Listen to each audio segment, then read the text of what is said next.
Ini lanjutannya nggak? Memang. Iya.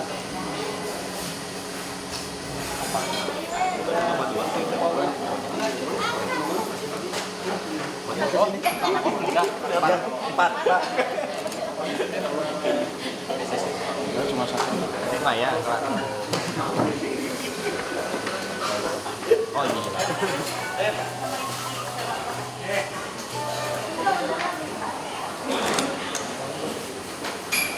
Dua lagi.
Assalamualaikum warahmatullahi wabarakatuh. Sampurasun. Lanjutkeun wae anu doa bersama. Mugia doa ieu barokah, doa pembuka ti Quran, doa Al-Fatihah. Urang bacakeun wae sasarangan. Al-Fatihah. Bismillahirrahmanirrahim. Na'budu wa iyyaka nasta'in ihdinas siratal mustaqim siratal ladzina an'amta 'alaihim ghairil maghdubi 'alaihim waladdallin. Di sanalah aku berdiri jadi pandu ibuku, Indonesia kebangsaanku, bangsa dan tanah.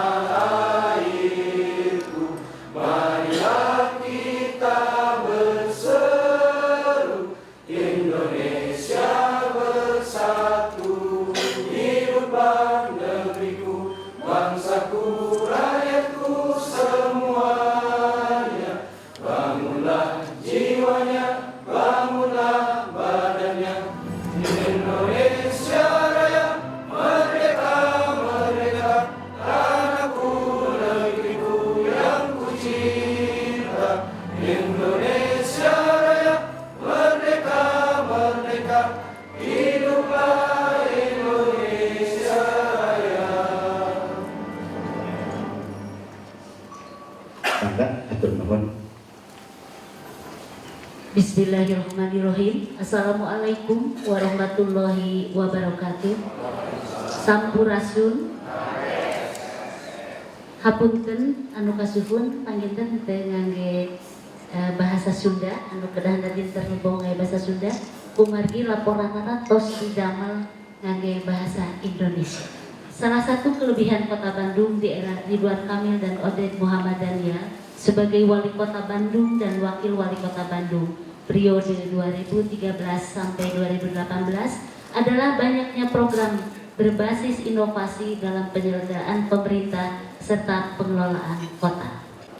Peran Diskominfo Kota Bandung merupakan aktivitas pengelola arus pesan komunikasi yang terjadi di institusi. Manakala pesan itu dapat menjadi lifeblood di institusinya, maka upaya untuk membangun understanding, goodwill, dan image dengan para stakeholdernya serta-merta akan mudah dicapai. Citra positif akan menentukan kelangsungan kekuasaan yang dimilikinya atau disebut dengan performance image, yaitu lebih ditujukan pada subjeknya. Penampilan diri seorang pimpinan pemerintah secara tidak langsung akan membentuk citra pemerintahan itu secara keseluruhan. Kenapa harus melalui media massa? Karena opini publik hanya akan terbentuk oleh media massa. Kedua, nama kegiatan bimbingan teknis analisa berita dan kehumasan di lingkungan pemerintah Kota Bandung tahun 2016. 3. Pemahaman terhadap manajemen krisis media. 4. Pemahaman mengenai agenda setting. Ya. Yang keempat, materi dan konteks. Materi yang disampaikan dalam kegiatan bimbingan teknis analisa berita dan kehumasan di lingkungan pemerintah Kota Bandung tahun 2016 ini mencakup sebagai berikut.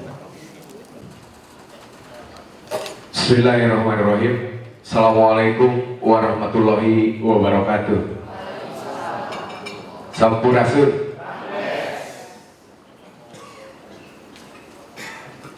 Kamari si kurik di diri oge bintek ku KPK. Umargi gitu abdi hoyong nularkeun naon nu diduwikeun ku KPK anu paling utami abdi hoyong ngadangu semangat di sadaya peserta. Abdi coba selamat pagi sadaya peserta, pagi 3 kali dengan semangat. Selamat pagi. Masih kurang kompak. Selamat pagi. Sami sareng anu tadi dirugikan ku Ibu Kabid, memang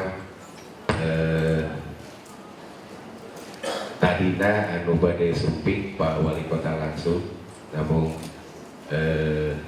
beliau aya tugas ka Cirebon datang tugaskeun Simpuri. Mudah-mudahan pengirangan semangat sareng kahoyong di urang sadayana. Puji dan syukur marilah kita panjatkan kehadirat Allah Subhanahu wa taala, karena atas perkenannya hari ini kita dapat hadir pada pembukaan bimbingan teknis analisa berita dan kehumasan di lingkungan pemerintah Kota Bandung, yang insya Allah kita semua dalam keadaan sehat walafiat. Semoga kegiatan ini dapat meningkatkan pengetahuan dan keterampilan aparatur kehumasan di lingkungan pemerintah Kota Bandung atau hubungan masyarakat di semua lembaga saat ini memegang peranan sangat penting dan strategis, karena peran tersebut bukan hanya untuk memoles atau meningkatkan citra, melainkan juga meningkatkan kinerja dan tugas-tugas kehumasan sebagai garda terdepan dan etalase lembaga itu sendiri. Jika dijabarkan tugas-tugas dan tanggung jawab humas, diantaranya bagaimana menyelenggarakan pemerintahan, informasi, komunikasi, protokol, dan dokumentasi. Dan hal ini tentu bukan sesuatu hal yang sepele. Hubungan baik dengan media sebagai mitra pemerintah dalam mempublikasikan informasi pembangunan secara wajar, objektif, dan berimbang. Dalam kenyataannya, belum semua humas memiliki klasifikasi yang diinginkan. Terlebih karena kita semua masih berproses dengan dinamika kehidupan masyarakat yang sangat dinamis. Tidak jarang pula hubungan baik yang sudah terjalin antara pegawai kehumasan dengan media tidak selamanya melahirkan output pemerintahan positif, sehingga menimbulkan polemik di masyarakat dan kebingungan di masyarakat. Tidak hanya memberikan berita-berita yang positif, tetapi fungsi yang kedua adalah bagaimana memberikan sikap kritis sebagai kontrol sosial atau kontrol masyarakat. Secara membabi buta dengan menutupi kekurangan dan mengabaikan etika jurnalistik bisa jadi bumerang bagi pemerintah itu sendiri yang berdampak pada citra negatif pemerintahan. Hadirin yang saya banggakan, disinilah pentingnya humas harus memiliki kemampuan dan keterampilan lebih dalam menjalankan fungsi dan peranannya. Oleh karena itu, saya sangat menyambut baik dengan diselenggarakan kegiatan Bintech Analisa Berita dan Kehumasan di lingkungan pemerintah Kota Bandung ini. Semoga kegiatan ini memberikan pencerahan bagi kita semua, apalagi hari ini kita akan mendapat materi dari pakarnya Pak Hilmi dan Pak Yudiman. Kita patut bersyukur karena hubungan antara pemerintah dan kota dengan media bisa dikatakan berjalan dengan harmonis. Bahkan berbagai pencapaian yang diraih Kota Bandung dalam kurun 2 tahun terakhir ini untuk menuju Kota Bandung Juara dengan konsep pembangunan Smart City tidak terlepas dari peran penting media, humas dan humas pemerintahan. Saya ucapkan terima kasih dan penghargaan yang setinggi-tingginya. Semoga Allah senantiasa meridhoi ikhtiar kita untuk menciptakan aparatur humas Kota Bandung yang lebih kreatif, inovatif, dan profesional, serta memiliki kemampuan untuk menciptakan citra positif dan pelayanan dalam pelayanan publik, sehingga masyarakat dapat menerima informasi secara utuh, benar, dan tepat. Hadirin yang saya hormati, demikian beberapa hal yang dapat sampaikan dengan memohon ridho dan petunjuk dari Allah Subhanahu wa Ta'ala dengan ucapan Bismillahirrahmanirrahim. Bimbingan teknis analisa berita dan kehumasan di lingkungan pemerintah Kota Bandung secara resmi saya buka.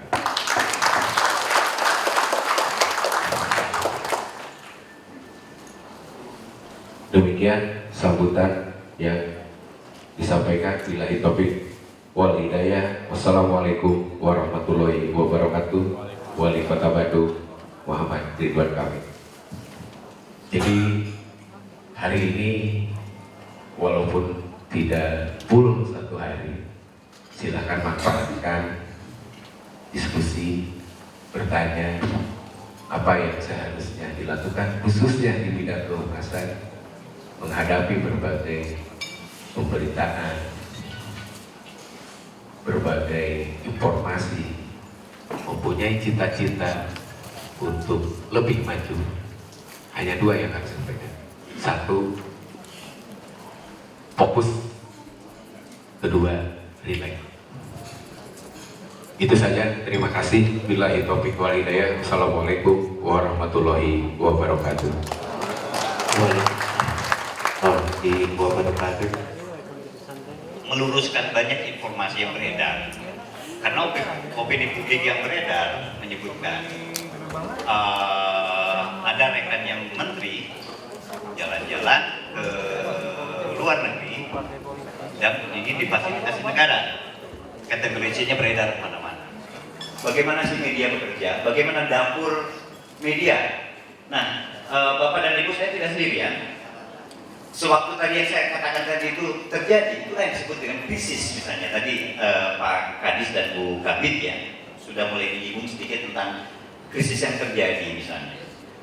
Yang kemudian langkah-langkah komunikasi apa yang perlu dilakukan satu pihak dalam negeri kita misalnya. Kang Maulana ini wartawan juga, senior juga, dan beliau tadi saat ngobrol dengan saya ingin disebut praktisi komunikasi saja katanya. Dan cukup sering ya jadi tukang sayur ya Kang Yudi ya. Kang Maulana Yudiman ini kita akan panggil Kang Yudi saja. Kang Yudi akan membahas beberapa hal juga soal tadi krisis, bagaimana kemudian langkah-langkah komunikasi yang dilakukan yang perlu kita semua lakukan jika terjadi krisis seperti tadi. Ada selanjutnya, mungkin bisa saya kasih ini aja. Sekarang hampir semua orang, tidak ada yang tidak nonton TV, tidak ada yang tidak baca koran. Hampir semua selalu membaca koran. Nah sekarang yang paling bahaya, sekarang kan semua pada asik tuh. Yang paling bahaya sebetulnya bukan televisi, tapi yang itu yang asik tuh broadcast. itu bisa mempengaruhi opini seseorang. Opini itu apa sih? Opini itu persepsi, ya. Persepsi kita memaknakan sesuatu terhadap suatu stimulus. Nah sekarang itu kira-kira gambarannya bagaimana opini publik bisa terbentuk karena televisi. Nah sekarang ada satu lagi media yang cukup ini, yaitu media online. Ya. Ini lebih bahaya lagi, lebih bahaya, lebih cepat lagi gitu pengaruhnya. Karena media online itu sekarang memang bisa diaksesnya dari arah atas lah yang internet. Nah apalagi sekarang gampang kan, dia cepat, langsung diupload dan bisa menjangkau seluruh dunia. Sehingga ada kabar sekarang, karena ada media sosial juga, ada Twitter segala macam, di Belgia, ada di Bo, hari ini semua sudah terkenal di sini. Nah itu kehebatan media online. Nah aktual, sifatnya cepat, sangat aktual sekali. Terus kemudian juga update, informasinya terus. Sekarang salah, lagi, apalagi perkembangannya, apalagi gitu. Sehingga orang selalu asik dengan itu. Artinya, dengan kecepatan media online ini dan media online ini sudah sangat bukan sudah mengalahkan radio, ya. Radio orang terus, sehingga opini itu akan cepat terbentuk. Ya. Apapun akan cepat terbentuk, tapi untuk sementara media online ini mungkin untuk kalangan bawah yang tidak mengakses internet agak kurang. Gitu. Itu kalangan atas. Kalau dulu mungkin ibu bapak sudah melihat ada mobil pakai apa parabola, dan saya sering dulu melaporkan secara langsung dari anggrek dari apa sebut itu kalau barang saya nggak pulang gitu. Pasti melaporkan dari sana. Sekarang itu cepat tuh. Tadi yang sudah disinggung di antara rekan ini bagian akhir, Kak Maulana Yudiman akan menyampaikan mangga waktunya di saya juga. Assalamualaikum warahmatullahi wabarakatuh. Sampurasun. Serius perandingan. Biasa tepang sarang bapak, sarang ibu di dia. Olahraga bimbingan teknis anu di ayakeun ku Diskominfo Kota Bandung. Nah ini Bandros ini Bapak dan Ibu sudah kita ketahui adalah salah satu produk kebanggaan Kota Bandung, salah satu produk Bapak Wali Kota dalam upaya memaksimalkan potensi pariwisata di Kota Bandung sehingga warga dan juga wisatawan tertarik datang ke Kota Bandung, menikmati Kota Bandung melalui fasilitas Bandros ini. Namun apa yang terjadi pada suatu ketika ada mahasiswa jatuh dari Bandros dan meninggal dunia. Apa yang terjadi? Boleh di-sharing kepada saya apa yang terjadi dari peristiwa ini? Bandros diberhentikan. Oke. Satu, Bandros diberhentikan. Ada lagi? Khawatir naik Bandros. Khawatir naik Bandros. Satu, Bandros diberhentikan. Dua, khawatir naik Bandros. Apalagi? Izin operasinya dicabut. Apalagi? Halo? Kepercayaan publik menurun luar biasa. Ini terjadi penurunan atau penghilangan opini kepada produk yang dijadikan sebagai jagoan atau maskot Kota Bandung sebagai produk yang pertama tidak aman, kedua apa? Membahayakan. Nah inilah bagaimana kemudian media sangat berperan untuk memainkan opini ini sehingga kemudian dampaknya adalah tadi Bandros izinnya diberhentikan. Pada akhirnya menimbulkan berbagai efek yang berdampak pada aktivitas pemerintah Kota Bandung. Yang pada akhirnya berdampak pada reputasi institusi. Institusinya itu siapa? Dan dalam kasus kita, dalam diskusi dan pada saat kita kali ini, institusinya adalah pemerintah Kota Bandung. Tidak hanya jajaran wali kota, wakil wali kota, pimpinan, tapi juga mungkin ke kecamatan, bapak camat, bapak lurah, aparatur kewilayahan, kepala SKPD. Ini semua adalah bagian yang terlibat dalam pemerintah Kota Bandung yang kita namakan dengan institusi. Kalau misalkan dalam suatu peristiwa kemudian pengamat diundang untuk menyampaikan informasi, ya itu salah satunya fungsi media karena untuk membentuk opini. Nah, kalau kemudian misalkan tadi peristiwa Bandros yang dihubungi apa oleh pemerintah kota? Pengamat transportasi, nah, terus pengamat pariwisata. Jadi mereka didorong untuk memberikan opini yang positif yang mendukung kepada pemerintah Kota Bandung. Opini ya, bagaimana Twitternya Pak Wali, akun Twitternya di follow oleh sekitar 1,4 juta orang. Jadi begitu Pak Wali nge-tweet, 1,4 juta orang membaca cuitan beliau. Begitu juga fanspage-nya beliau. Artinya pemerintah Kota Bandung ataupun dari aparatur kewilayahan bisa nebeng dengan misalkan mention akunnya Pak Wali atau di Twitter atau di Facebook. Itu juga lumayan berpengaruh untuk membantu opini. Media-media massa yang berkomentar itu justru banyak orang-orang yang pendidikannya tinggi. Pendidikannya tinggi ini jadi artinya kalau tadi ada sedikit pernyataan bahwa dengan meningkatnya tingkat pendidikan maka itu akan bisa tersaring sendiri. Saya kira nggak bisa juga dijadikan seperti itu karena ternyata dalam kondisi sekarang ini justru malah banyak orang-orang yang berpendidikan ini justru malah banyak kehasut gitu. Saya kalau misalnya lihat ada berita yang nggak jelas itu dari berbagai macam blog misalnya seperti itu pengikutnya banyak gitu. Di Facebook juga kalau misalnya ada yang sering posting hal-hal yang sifatnya justru agitasi, sifatnya. Yang pertama, apakah bisa sebuah SKPD mempunyai media center yang pada akhirnya nanti semua informasi tentang SKPD, terutama kalau di kita ada sebuah banyak sekali kejadian itu, tapi artinya bukan memonopoli oleh media center internal itu sendiri. Pertama itu, yang kedua keterbatasan kita karena kita di dinas kebakaran tidak punya pegawai yang disiplin ilmu jurnalistik. Apakah bisa dilatih mengenai ilmu kejurnalistikan itu sendiri? Bahkan kalau bisa di SKPD terutama di DPPK itu punya seorang wartawan, Pak, di mana tugasnya nanti dia yang meliput, yang memberitahukan baik itu cetak maupun media online. Sosial media sosial seperti Facebook, Twitter, Instagram gitu ya, untuk menginformasikan kepada publik apa-apa yang dilakukan oleh Dinas Pencegahan dan Pemadaman Kebakaran. Sosialisasi, inovasi-inovasi terkait kegiatan pemadaman kebakaran, misalkan sosialisasi kepada masyarakat tentang pencegahan. Itu kan bisa dibuat, rilisnya bisa dibuat tadi seperti kata Kang Hilmi. Center itu ada di Diskominfo. Jadi kalau misalkan dinas-dinas atau SKPD mau membuat media, itu majalah, misalkan seperti halnya Dinas Pemuda Olahraga, dia punya media internalnya. Jadi majalah olahraga. Jadi itu dibuat oleh SKPD Dinas Pemuda Olahraga, itu boleh. Dan kalau media centernya sendiri itu kan tupoksi Dinas Diskominfo. Jadi mungkin kalau di setiap SKPD itu ada yang namanya PPID.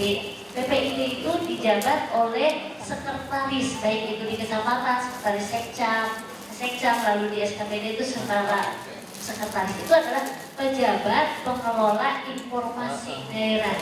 Itu yang harus berhadapan dengan wartawan itu adalah beliau. Jadi informasi tidak ke semua mencari berita wartawan itu hanya satu pejabatnya di setiap SKPD. Yang harus menjawab pertanyaan wartawan apapun adalah pejabat pengelola informasi. Bilang bahwa kan jangan takut oleh wartawan kecuali kalau memang itu semua menguasai. Jadi jangan sampai ada pertanyaan dari wartawan kita tidak jawab, bukan tugas saya, itu yang tidak boleh seperti itu. Itu saja mungkin, dan untuk seterusnya karena waktu ini ya maaf Kang Cecep, boleh ditunggu di humas untuk kelanjutannya ya. Terima kasih. Enggak. Terima kasih atas waktu juga materi-materinya. Semoga menjadi hikmah, menjadi barokah untuk kita semua. Amin ya rabbal alamin. Dan pada akhirnya saya beserta teman-teman panitia juga tidak lupa teman-teman dari Blok Tempe ini, Bocong Luakalen, sudah mendampingi kita dengan nada-nadanya. Akhirnya kami dari seluruh panitia juga rekan-rekan yang telah membantu terselenggaranya BIMTEK 2016 mengucapkan mohon maaf bila ada kesalahan, dan semoga kita selalu diberkati oleh Tuhan Yang Maha Esa. Wabillahi taufiq wal hidayah. Wassalamualaikum warahmatullahi wabarakatuh.